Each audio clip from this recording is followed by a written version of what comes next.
Welcome back. I'm now going to do a slightly harder two-dimensional projectile motion problem. So let's start by drawing the ground. So this is the ground, and I'm going to leave a lot of space so that we can do other things with this chalkboard. Let's draw the ground like this. And let's say I have something, let's say it's a slingshot, and it's angled up at, let me think of a good angle. It has an angle of, so the initial slingshot's angle, so just, the angle at which it's pointed is, this angle is 30 degrees. 30 degrees. And I want to hit a target that, let me just make up a number. Let me say it is 100 meters away. I want to know, and I'm on Earth, so I'm dealing with gravity. I want to know how fast does the slingshot's velocity in this direction, in the 30-degree direction. I want to know what this initial velocity needs to be for me to hit this target exactly. So let's see if we could figure this out. So we know, well, we don't know the initial velocity, but let's pretend like we do, and maybe we can break it up into its horizontal and vertical components. So let's just do that right here, since we already have the vector drawn out. Actually, no, let me do it in the corner up here. So the first thing we want to do is break it up into its horizontal and vertical components. So this is our initial vector, and it's VI. That's our initial. We could just call it, let me call it VI, initial velocity. It's initial velocity in this direction, in the direction of, the 30 degrees to the ground. And we want to break that up into its horizontal and vertical velocities. Or we could say it's along the x-axis or the y-axis. Oh, whoops. We could say, I want to be neat this time, because I think it helps your concentration, maybe. I don't know. So everything with horizontal will be purple, and everything with vertical or along the y-axis. Oh, whoops. I just said that, and then I changed my convention. Oh, I'm malfunctioning. That's that. That's that, and we're ready to rock and roll.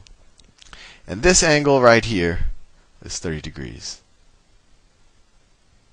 So instead of saying along the vertical direction, let me change this along the y-axis. So you can think of kind of in the traditional coordinate axes. So what is the component of the velocity along the y-axis?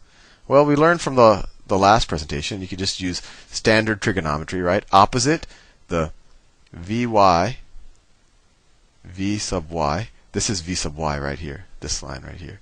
Actually, I'm using the wrong color. V sub y over the hypotenuse, V sub I, is equal to sine of 30 degrees. Or we could say V sub y is equal to the initial velocity times sine of 30 degrees. And what's sine of 30 degrees? Sine, if you remember your 30, 60, 90 triangles, you maybe remember this by now. But sine of 30 degrees, worst case, use a table or a calculator. But hopefully you know what the sine of 30 degrees is. It's 1/2.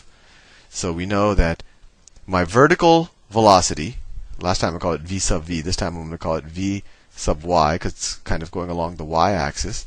My vertical velocity is equal to 1/2 times my initial velocity. Boy, that looks like an L. I don't know why. Did I actually say that in L a little while ago? Anyway, that's V sub I, right? So it equals 1/2 V sub I, right? And, oh, where was I? Oh, yeah, my brain really is doing something else right now. Anyway, and this 1/2 is just a sine of 30 degrees. And what is my horizontal velocity? Let's get all the trigonometry out of the way. Well, my horizontal velocity, doing it the exact same way here, let's call that V sub x. V sub x is equal to V sub I, my initial velocity, times the cosine of 30 degrees. Cosine of 30 degrees. And if you remember your 30, 60, 90 triangles, you'll remember the cosine of 30 degrees is square root of 3 over 2. So V sub x is equal to V sub I times the square root of 3 all of that over 2. So how do we figure out how far? Let's say we didn't know we had to get to 100 meters. How do we figure out how far this projectile, whatever's coming out of my slingshot, is going to go? Well, we figure out how long it's going to stay in the air. And then once we figure out how long it stays in the air, we can just multiply it times our horizontal velocity, and it'll tell us how far it goes. So how long does this thing stay in the air? Well, for that we use our vertical velocity, or v sub y, right? So we know that change in velocity. Let me switch back to that other color. We know that change in velocity is equal to acceleration times time.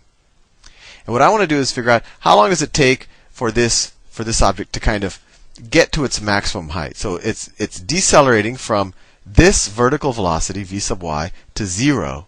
And how long is it going to take to do that? Well, let's see. The change in velocity is 0 minus v sub y, which is this. So it's 0 minus v sub y, which is my initial vertical velocity, the y-axis. So it's 1/2 v sub I.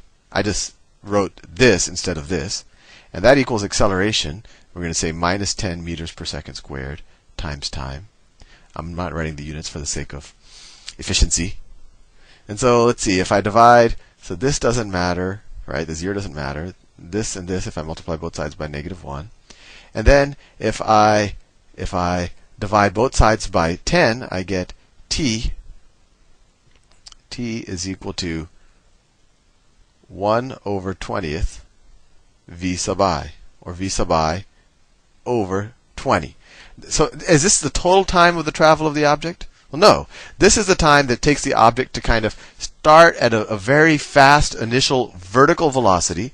So it's, initially it starts at this velocity, and then it keeps decelerating until at some point along its curve, like here, where its vertical velocity is 0. And then it starts decelerating or accelerating downwards and comes here. So just remember, let me draw the curve actually, because I think that might make it. So the object is going to take a path like this. Whoops. Something like this, right? At this point, the object has its full vertical velocity and its full horizontal velocity. And at every point, as we get higher and higher, gravity slows down its vertical velocity. It slows down v sub y. It slows down its vertical velocity, but the horizontal velocity stays the same. And at this point, the peak point, its vertical velocity, how fast is it moving upwards, is 0. And then its vertical velocity turns negative, and it starts accelerating in the negative direction, or decelerating in the positive direction, depending how you want to view it.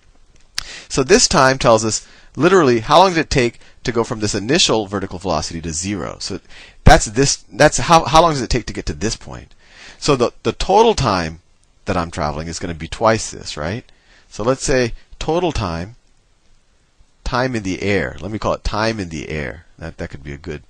So time in the air, we could call this time up, right? And then time up plus time down, and they're equal to each other, is equal to time in the air. Time in the air is going to be equal to times time up.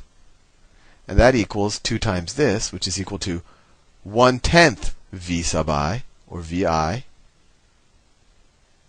over 10. So we know now how long this object will stay in the air as a function of its initial velocity in this 30-degree direction. Now we have to just figure out how far is this thing going to travel. And I think I'm running out of time, so I'm going to continue this in the next video.